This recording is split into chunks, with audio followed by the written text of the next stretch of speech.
Son las 8 de la mañana, las 7 en Canarias. Siguen escuchando Es la Mañana de Federico en el radio. Reciban un cordial saludo de Daniel Muñoz en este martes 2 de enero de 2024. Si se incorporan a esta hora con nosotros, aprovecho para desearles feliz año y avanzarles que tenemos por delante una jornada lluviosa en el Cantábrico y en el noroeste peninsular, chubascos que no van a pasar de Castilla y León. Precaución, eso sí, debido al fuerte viento en Galicia, en la cordillera cantábrica, en La Rioja y en las provincias de Burgos y de Soria. En el resto de España, cielos con nubosidad variable. 1 grado tenemos a esta hora en Madrid. No vamos a pasar hoy de los 11.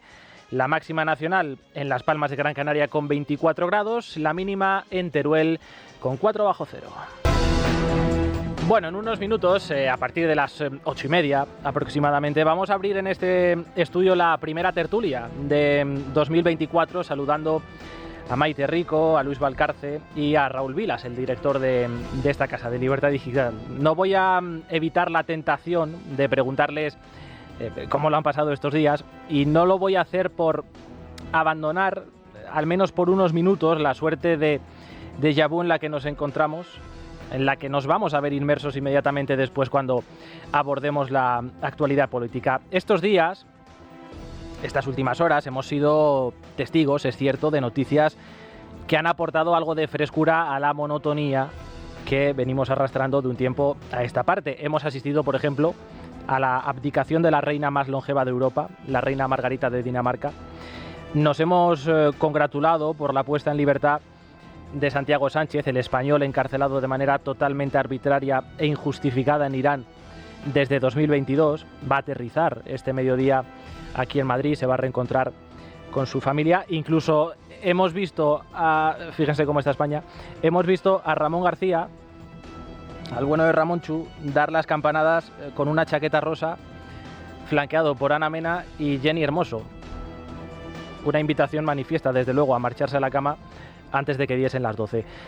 No obstante, ya les adelanto que estos son pequeñas excepciones dentro de una actualidad que permanece prácticamente inalterable. El Congreso de los Diputados, en los próximos días, va a seguir tramitando la ley de amnistía, y si todo va según lo previsto, pues con total probabilidad Carles Puigdemont podrá ver en Montilivi, porque creo que es de Girona, si no me falla la memoria, los últimos partidos de su equipo de esta temporada. Los podrá ver allí, en el estadio, tan tranquilamente, tomando un refresco y con los suyos. Esta amnistía, la que va a permitir a Puigdemont regresar a España sin rendir cuentas ante la justicia, quiebra la igualdad de los españoles ante la ley, y ha estado muy presente en los discursos de Navidad y Año Nuevo de los presidentes autonómicos, y no solo del Partido Popular, también del Partido Socialista. Pero me otorga sobre todo mucha fuerza para poder levantar la voz en nombre de Castilla-La Mancha en el contexto también nacional, para que no hablen solo aquellos que quieren torpedear o romper nuestra Constitución, nuestro sistema de convivencias y, sobre todo, el motivo por el que estoy militando en la política desde niño, que es el ansia de igualdad, el deseo de una España más igual, más cohesionada. Una España más igual, más cohesionada, dice Emiliano García Paje, que, como acaban de escuchar, no ha faltado a su, podríamos decir, como ya arraigada tradición de lavar su conciencia alzando levemente la voz en público cada X tiempo. Pide el presidente de Castilla-La Mancha básicamente una España de ciudadanos libres e iguales, pero continúa militando en el partido político que en solitario, conviene recordarlo, lo hizo Félix Bolaños, en solitario registró la ley que deroga esa España. Es el perfil, es el estilo Felipe González, ¿no? Muy crítico con Sánchez, pero el pasado 23 de julio introdujo en la urna la papeleta del PSOE. Es este estilo.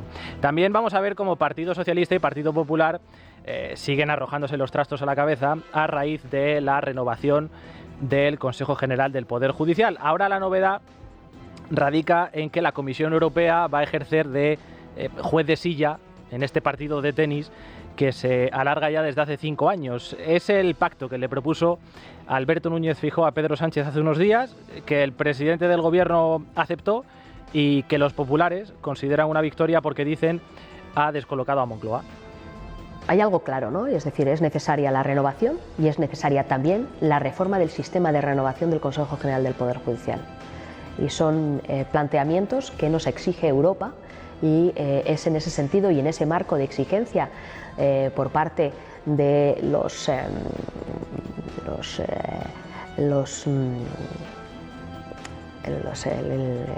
el marco del cumplimiento de los requisitos del Estado de Derecho, en los cuales se enmarca el cumplimiento de estas condiciones. Están convencidos en el Partido Popular, por lo que parece, de que la Comisión Europea va a obligar al Gobierno a despolitizar la justicia si quiere renovar el CGPJ. Bueno, en fin, ojalá sea así, pero por ahora me suena a propósito de Año Nuevo que tiene la misma credibilidad que el famoso regreso al gimnasio o a la dieta equilibrada. No crean que los únicos rifirrafes tendrán como protagonistas al Gobierno y al principal partido de la oposición. Hay otras disputas interesantes en liza, por ejemplo, la que amenaza con enfrentar, si no lo están ya, a Alberto Núñez Feijóo con quien está llamado a ser su único socio, que es Santiago Abascal, el líder de Vox. Bueno, pues el líder de Vox ha utilizado este lunes sus redes sociales para felicitar el año. A juicio del mensaje, me temo que felicitar el año a todos menos a Feijóo. Extenso mensaje en su perfil de la red social X. Decía lo siguiente, voy a leer una parte. Dice: muy al contrario de lo que contarán los altavoces del bipartidismo, quédense con este concepto, los altavoces del bipartidismo, dice Abascal, la reforma constitucional pactada por el PP y el PSOE va mucho más allá que un simple cambio de terminología. El PP ha pactado con Sánchez la mesa del Congreso, las comisiones parlamentarias de ambas cámaras, el gobierno de los jueces con mediadores extranjeros, y ahora esto, que no es otra cosa que abrir la puerta a las ideologías extremistas, en este caso disfrazadas de sensibilidad hacia las personas con discapacidad. El señor Feijóo es el responsable, dice Abascal, de una campaña electoral de demonización de Vox, con resultados desastrosos para España, de los que nunca ha rendido cuentas. Hay que recordar que Alberto Núñez Feijóo, el Partido Popular, ganó las elecciones. Es, por lo tanto, el responsable de confundir a su propio electorado, que le exige oponerse al golpe mientras él pacta con los golpistas, y será el responsable, añade con el aplauso de Ferraz, del acoso que sufrirá Vox y todos los españoles que se opongan a la normalización de este gobierno ilegal. En los próximos meses, añade Abascal, asistiremos a un ataque feroz contra Vox coordinado desde el bipartidismo.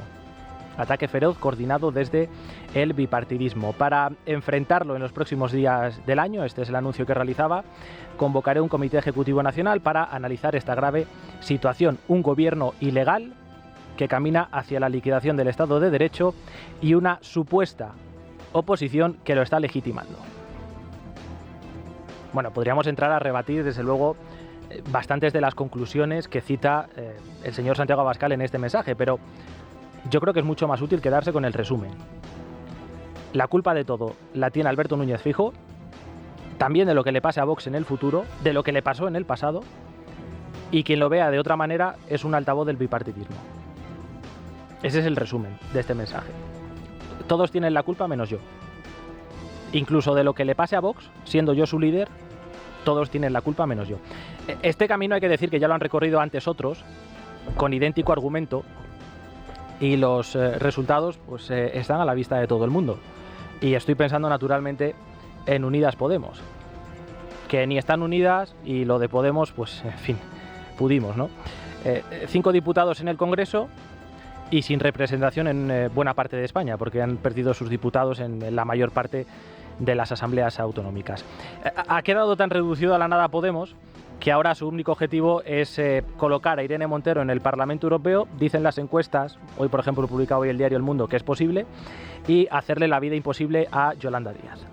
Empezando por su tierra, por cierto, por Galicia, donde siguiendo las órdenes de Pablo Iglesias han rechazado ese preacuerdo alcanzado con Sumar para concurrir juntos a las elecciones autonómicas del 18 de febrero. Bueno, hay que decir que esa fragmentación del voto en la izquierda es una bendición para el señor Alfonso Rueda, que a su vez va a tener que lidiar con la división en la derecha, ya que Vox, a pesar de no obtener representación en las elecciones de 2020, pues va a presentar también su candidatura. También tenemos elecciones europeas en junio y antes, en torno a marzo o abril, dicen, en el País Vasco. El pasado año conocimos un informe, seguro que lo recuerdan, que cifraba en cerca de 200.000 los ciudadanos que habían sido expulsados de esta comunidad por parte de la banda terrorista ETA.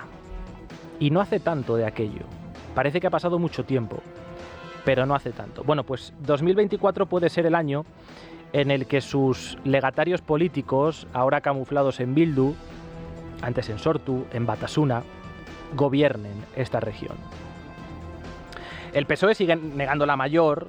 Eneko Andueza, que es su candidato, como todos ustedes saben, en el País Vasco, está atesorando, está acumulando una hemeroteca notable en este sentido. Él repite prácticamente a diario que jamás haría lehendakari al candidato de Bildu, pero, en fin, señor Andueza, no se preocupe, que no será el primero ni en decir lo contrario ni en quedarse colgado. Mire el Masaiz, ministra, después de negar por activa y por pasiva hace tan solo unos meses, durante su etapa como concejal del Partido Socialista en el Ayuntamiento de Pamplona, que el PSOE fuese a prestar en algún momento su apoyo a Joseba Sirón para ser alcalde de Pamplona. Bueno, pues desde el pasado 28 de diciembre, Joseba Sirón es alcalde de Pamplona gracias al voto del Partido Socialista. Como ven, entretenimiento no nos falta, al menos en lo que se refiere a la actualidad política, pero el inicio del curso trae también consigo novedades interesantes en el ámbito económico. Muchas, la inmensa mayoría, tocan a su bolsillo. Vamos a repasarlas y vamos a analizar en detalle además algunas de ellas. Luis, ¿qué tal? Muy buenos días. Cuéntanos, ¿Qué un breve tal, resumen. Dani?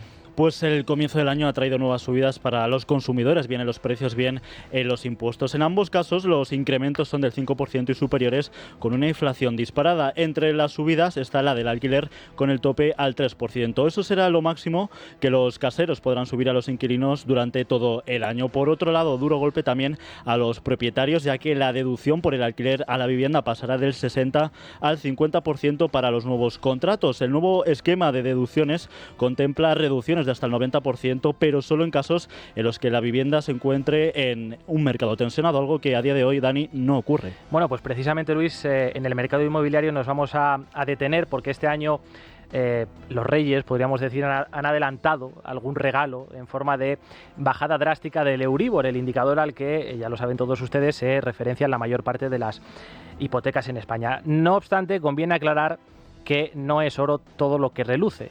Es una buena noticia, evidentemente, pero no soluciona por sí solo la situación del mercado inmobiliario en nuestro país. Las dificultades para comprar o alquilar una vivienda están a la vista de todos. El Gobierno y las comunidades autónomas vienen desarrollando políticas encaminadas a reconducir esa situación. Vamos a ver, de la mano de los expertos, con qué grado de acierto. Tengo la suerte de poder conversar a esta hora, a las 8:15, una hora menos en Canarias, con María Matos. Ella es directora de estudios y portavoz de Fotocasa. María, ¿qué tal? Muy buenos días y feliz año.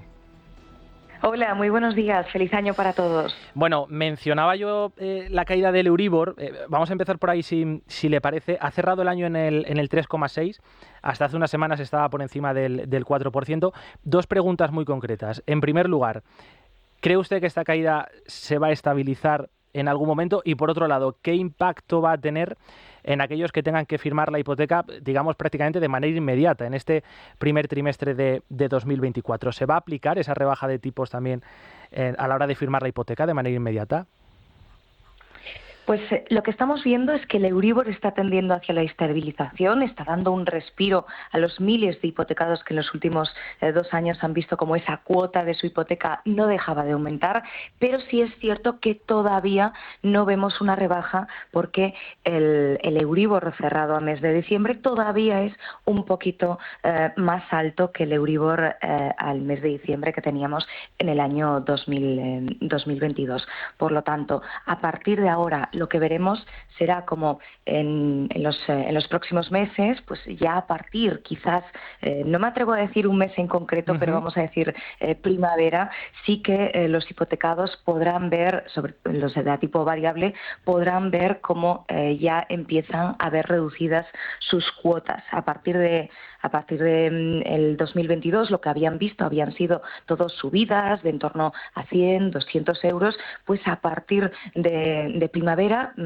como cuando el Euribor se estabilice en torno al 3%, que es muy posible, podrán ver cómo van a ir dejando de ver esas subidas en sus hipotecas y viendo cómo la tónica va a ser ya pues la estabilización de sus cuotas hipotecarias, y van a quizás dejar de tenerle miedo a esa evolución del Euribor que hemos visto en estos últimos 2 años, pues las mayores escaladas que se recuerdan desde que el euro entró en Europa. Fruto precisamente del nivel del Euribor, en los últimos meses ha cobrado importancia en España las hipotecas mixtas, precisamente para garantizar un interés fijo durante los primeros años no demasiado elevado. Con el Euribor bajando, ¿es momento de reconsiderar esta postura y quizás adentrarnos de nuevo en las hipotecas a tipo variable?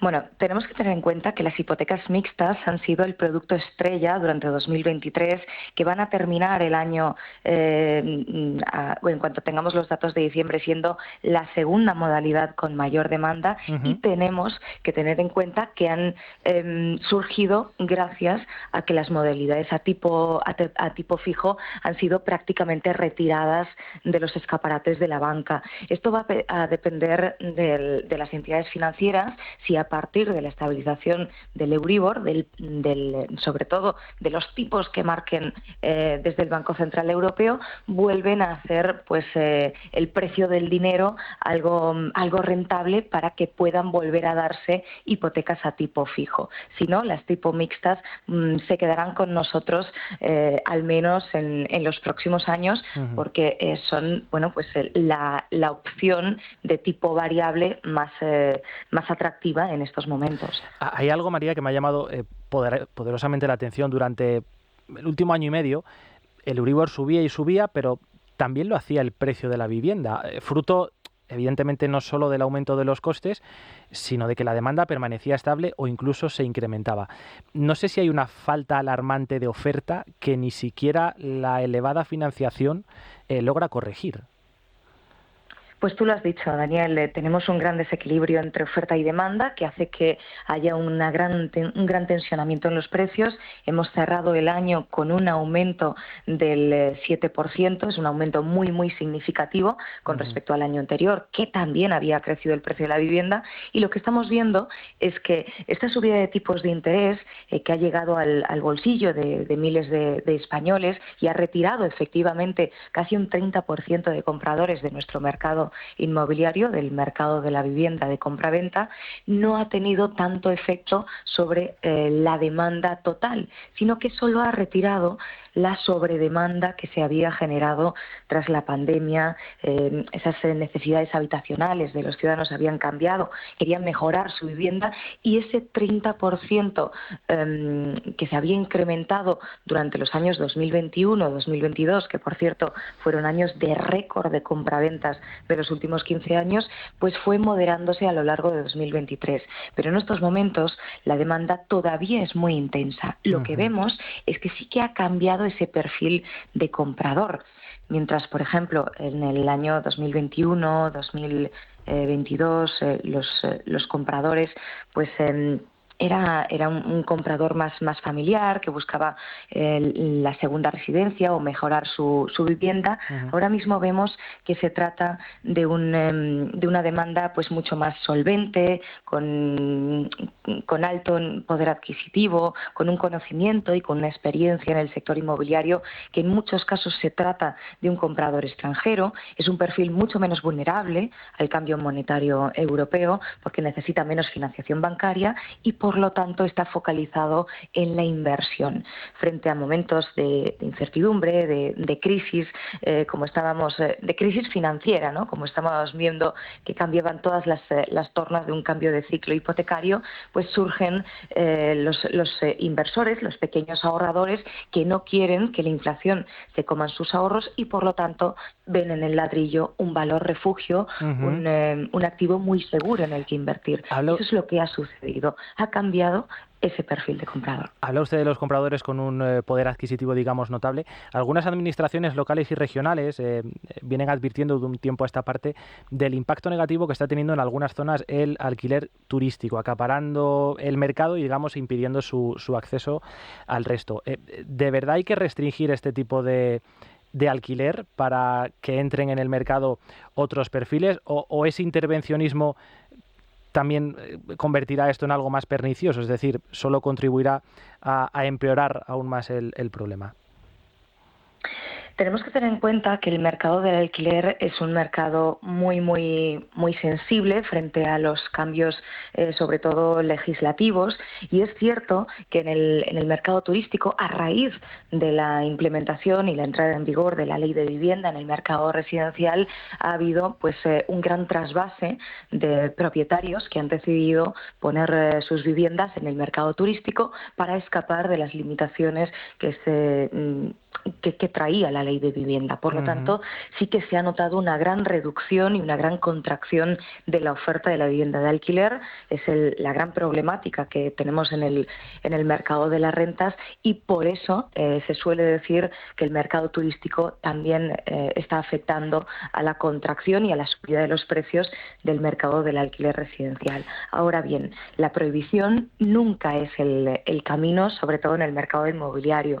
Evidentemente, los propietarios deben tener una regulación, unas normas claras donde operar, pero la prohibición ya hemos visto con las medidas perseguidas en la Ley de Vivienda que los objetivos pueden ser positivos, como intentar rebajar el precio de los alquileres, pero estamos viendo que las consecuencias dentro del mercado son desfavorables, son perniciosas y no están ayudando a conseguir lo deseado. Por lo tanto, hay que entrar en una especie de consenso con todos los actores del sector inmobiliario, porque no olvidemos que los pequeños propietarios son los dueños en estos momentos, son en quienes tenemos las manos en quienes están las viviendas, que son propiedades privadas, propiedades particulares, y por lo tanto, al no tener una vivienda social pública de alquiler, tenemos que también dirigirnos a ellos, seducirles, motivarles para que no se vayan a otros mercados buscando rentabilidad, sino que se queden en el mercado del alquiler para poder ampliar esa oferta. Hace unos días, vamos con otro modelo de negocio, hace unos días la nueva ministra de Vivienda, Isabel Rodríguez, se reunió con distintos actores implicados en el mercado del alquiler con la idea de negociar también el tope al alquiler temporal. ¿Han detectado ustedes, Fotocasa es uno de los portales inmobiliarios más potentes aquí en España, un cambio de negocio hacia este modelo de alquiler precisamente para eludir ese intervencionismo del Ejecutivo a través del tope de los precios? Totalmente. Nosotros hemos detectado una contracción de la oferta de alquiler residencial de en torno al 30% ya desde antes de la entrada en vigor de la Ley de Vivienda. Por lo tanto, le preguntamos a los propietarios que por qué se pasaban al mercado de alquiler vacacional, de temporada, y nos decían que eran por el intervencionismo del Estado, que no estaban de acuerdo con esas limitaciones y evidentemente lo que buscaban era seguir teniendo una rentabilidad, una hoja de ruta segura sin cambios en las normativas. Por lo tanto, lo que vemos es que la Ley de Vivienda no ha conseguido ese objetivo principal, que era aunar, equilibrar ese mercado, ¿no?, del alquiler. Al contrario, lo ha desequilibrado todavía más, contrayendo la oferta de vivienda, y esa es la gran problemática que tenemos en nuestro mercado. Y por último, una pregunta, en fin, diría casi a modo de consuelo, porque me temo que va a quedar en un brindis al sol. En su opinión, ¿qué decisiones habría que adoptar en el mercado inmobiliario español, ya sea en alquiler o en compra, para que los jóvenes puedan emanciparse antes? Y mezclo ambas cuestiones porque ahora mismo en muchas ciudades de España pagas de alquiler prácticamente lo mismo o más que de hipoteca. Da la sensación de que todo se ha complicado. Antes quizás el que no podía comprar una vivienda se iba de alquiler, pero es que ahora ambas opciones se han complicado porque el alquiler ha subido muchísimo y la compra también resulta más complicada porque, entre otros motivos, por ejemplo, estoy pensando en la obra nueva, rara vez el banco te financia más del 80%, ¿no?, del precio de esa vivienda. Exactamente. Bueno, pues lo primero, se necesita ampliar las partidas de los presupuestos en materia de vivienda. Necesitamos ayudas directas para los jóvenes y mientras, que es lo que no se está haciendo desde la Administración, necesitamos más vivienda, más oferta en el mercado. Esa es la única opción que va a intentar equilibrar los precios, que va a abaratarlos y hacer más accesible la vivienda para nuestros jóvenes, que son los que más están frustrados en nuestro mercado del alquiler, porque son quienes más interactúan con el mercado y quienes encuentran pues más limitaciones. En estos momentos, la primera opción habitacional para los menores de 35 años es el alquiler. El alquiler está en máximos históricos. Nunca habíamos visto precios tan altos en el mercado del arrendamiento y, evidentemente, con el endurecimiento de las condiciones hipotecarias, el joven lo tiene más difícil que nunca. Estamos en medio de un drama habitacional con una escasez de vivienda muy, muy, muy significativa, y el problema es que la demanda requiere más de 2,5 millones de viviendas en estos momentos. Por lo tanto, no solo son insuficientes, sino que no se está solucionando el problema actual de la subida de precios. Hay muchísimas comunidades autónomas que ya están iniciando programas de accesibilidad a la primera vivienda, como son la Comunidad de Madrid, como son Andalucía, como son Galicia, Baleares, por ejemplo, sirviendo de aval de ese 20% que le falta a los jóvenes de ahorro para acceder a la compra de la vivienda. En estos momentos en Madrid ya hay cientos de jóvenes que se han beneficiado de esas ayudas, que no podrían acceder si no fuera por la ayuda de la Administración, y es algo que debemos de aplaudir. Sin embargo, es insuficiente. Todavía hay jóvenes que no pueden acceder a una vivienda por estar pagando a la compra de la vivienda por estar pagando un altísimo precio del alquiler, y donde se necesita ayuda también es en el mercado del alquiler. El bono joven, por ejemplo, no está llegando a los bolsillos de la mayoría de los jóvenes, sobre todo en las ciudades tensionadas. Tiene un límite muy, muy, muy bajito de 900 euros de renta, y estamos viendo que en las principales capitales de provincia, sobre todo Madrid, Barcelona, Málaga, los alquileres están por encima de los 1.200 euros, por lo tanto, un alquiler medio. Por lo tanto, esos jóvenes que quieren acceder a esas ayudas se quedarían automáticamente fuera, porque en su ciudad el precio del límite de esa ayuda es mucho más bajo que el precio que están pagando en la cota del alquiler. María Matos, directora de estudios y portavoz de Fotocasa, le agradezco que haya tenido la amabilidad de atendernos en unas fechas tan señaladas como estas. Un saludo. Muchas gracias a vosotros. Saludos. En Es la Mañana de Federico, la República de los Tontos, con Santiago González. Eres tonto, muchacho, tú eres tonto, y en tu casa lo tienen que saber, porque aquí estamos hartos de Querido saber. Santiago González, ¿qué tal? Muy buenos días y feliz año. Muy buenos días, querido Dani, y feliz año, por supuesto. Que bueno, mira, soy ligeramente optimista. Creo que no ha empezado mal, porque lo de Sánchez le cae en las encuestas. No todo va a ser malo en este arranque de 2024. Sí, bueno, lo único malo es que no hay elecciones, al menos no elecciones generales a la vista. Exacto, solo son sondeos, malos pensamientos. Es una anécdota. Bueno, ¿cómo entra la República en este 2024? ¿Tenemos que hacer hueco a más individuos? Sí, bueno, pero vienen los clásicos, con alguna incorporación, pero cuentan en las encuestas, las de Sigma 2 en el mundo, que el 62,8% de los votantes del PSOE se opone a la amnistía, y que en las elecciones europeas de junio el PP obtendrá el 38,1% con 25 escaños, mientras el PSOE se quedaría en el 29,2 con 19 europarlamentarios. Y bueno, vamos ya con los tontos y con sus correctores.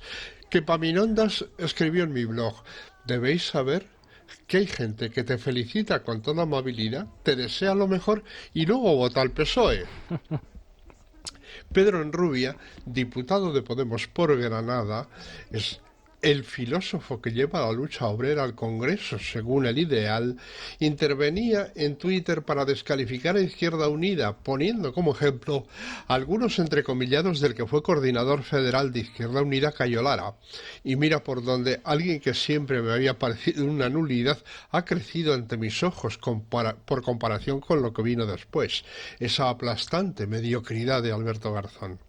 Así lo veía Cayo Lara sobre Podemos. Las elecciones no se ganan con humo y demagogia. Cayo Lara carga contra Pablo Iglesias, tiene los principios de Groucho Marx. Cayo Lara asegura que Izquierda Unida no se sumará al discurso de Podemos porque no cree en él. Izquierda Unida y Cayo Lara rechazan las primarias abiertas porque son un invento norteamericano. Cayo Lara cree que abrir a los ciudadanos la elección del candidato a la presidencia del gobierno no interesa a la gente. Sí, y no le falta razón. Sin embargo, el mismo Enrubia estaba más acertado al sacudir a la ex de Izquierda Unida, Yolanda Díaz. Veo una noticia en la que dice que en el PSOE están sorprendidos por la designación a dedazo de Lois como candidata en Galicia. Pero vamos a ver, que cuando en 2005 y 2009 PSDG y BNG se estaban jugando a evitar que volviera el PP por un escaño, Yolanda Díaz se presentó de candidata con IU y sacó el 0,75% y el 0,9% respectivamente. ¿De verdad en el PSOE esperaban que ahora iba a tener algún interés en Galicia que no fuera el suyo propio y el del partido que quiere montar, después de todo lo que ha hecho y lo que ha ocurrido en este año? Angelitos. Jesús Maraña es otro discapacitado con ínfulas. Véase a título de ejemplo este asombroso tuit. ¿Cómo murió Unamuno? Una investigación apunta al asesinato, con Franco como responsable. No hay que decir más. No. David H. Morales sacudía a esa fábrica de sectarismo que es Televisión Española en su programa de Nochevieja Cachitos. Véase, a Henry, como a los ultras de las protestas contra la amnistía, les gusta estar cara al sol. Este tema se escribió con cartas de mujeres con cáncer de mama. Si te ha tocado este año, lo de la amnistía igual lo relativizas. Y no hay dos sin tres. Los niños protagonistas de esta canción ya tienen mejor currículum que Santiago Abascal. La versión que habla de la relación de Feijóo con el último resultado electoral se titula Nos entera. David concluía: si Radio Televisión Española no es de todos, que no sea de nadie. Cierre y desinfección. Argonauta aportaba otro subtítulo infame contra los dos grandes que forman el dúo dinámico. 15 años, Lolita, muy joven para amar. Su repertorio debería tener una carpeta propia en la Fiscalía. Pero en la misma actuación el subtitulista prosiguió: en la pandemia creíamos que formaban el dúo más estomagante. González y Guerra han vuelto para recordarnos que no. Mi querido Ramón Arcusa, que felicitó el Año Nuevo con un vídeo en mi blog, explicó su 15 años hace ya décadas. El dúo tenía mucho predicamento entre las adolescentes y quisieron recompensarlas, hacerles un pequeño homenaje. A él le parecía más deleznable el que mezclaba el cáncer de mama con la amnistía. Y ayer escribió en mi blog: es una muestra más de esa izquierda cutre, pacata y mal pensada, más papistas que el Papa. Lo que no prohibió Franco lo quieren prohibir ellos. Catetos. Pues sí. Y Ana Pardo de Vera ha cuestionado la consulta del PP a la militancia sobre las elecciones autonómicas en Galicia sin valoraciones, solo con datos. Censo de votantes para las elecciones gallegas: 2.696.566. Votos inscritos en Podemos Galicia: 2.513 votos. 1.568 votan no a ir con Sumar. 911 votan sí a ir con Sumar, 35 votan en blanco, pero algunos se dan codazos de satisfacción. Mira, Ana Pardo de Vera es el reloj parado, que a veces acierta al dar la hora. Bueno, pues ahora tengo por aquí a un gallego como Raúl Vilas. Ya le preguntaré a ver qué tal, cómo ve aquello, a ver cómo ve aquello. Lo ve? Lo verá bien, casi seguro. Sí, bueno, de momento lo que dicen las encuestas es que Alfonso Rueda mantiene la mayoría absoluta, pero bueno, veremos aquí al 18 de febrero lo que pasa. A esto ayuda además una izquierda que se presenta en 4 partidos. Sí. Bueno, no digo más. Le han hecho caso, las bases a Pablo Iglesias. Sigue mandando Pablo Iglesias, qué raro. Sigue mandando, sí. Bueno, pero es que es un partido hecho a su imagen y semejanza. No hay... Y fíjate, Santiago, que estaban todas muy empoderadas, ¿eh? Irene, Ione... Estaban todas muy empoderadas. Bueno, no me hagas hablar, que no son horas. Santi, hablamos mañana de nuevo. Hasta mañana, que será otro día, querido. Hasta mañana. Bueno, nosotros vamos a hacer una pausa, pero antes un consejito frente a esos dolores tan molestos. Ibudol. 9 menos 20, 1 hora menos en Canarias. Reconozco que vamos un poquito tarde, Luis. ¿Qué tal? Buenos días de nuevo. Vamos a recordar el teléfono donde recogemos las opiniones de nuestros oyentes. Pues Dani, con la llegada del 2024 queremos preguntar a nuestros oyentes qué esperan para este nuevo año, con todo lo que nos espera, ley de amnistía, los pactos con Bildu y las cesiones a los independentistas catalanes, el posible regreso del prófugo, las elecciones vascas, gallegas y europeas. Bueno, nos espera un año bastante interesante y de resistencia, diría yo. Ya saben, en el teléfono de siempre, en el 648 91 92 60, 648 91 92 60. Solo audio WhatsApp.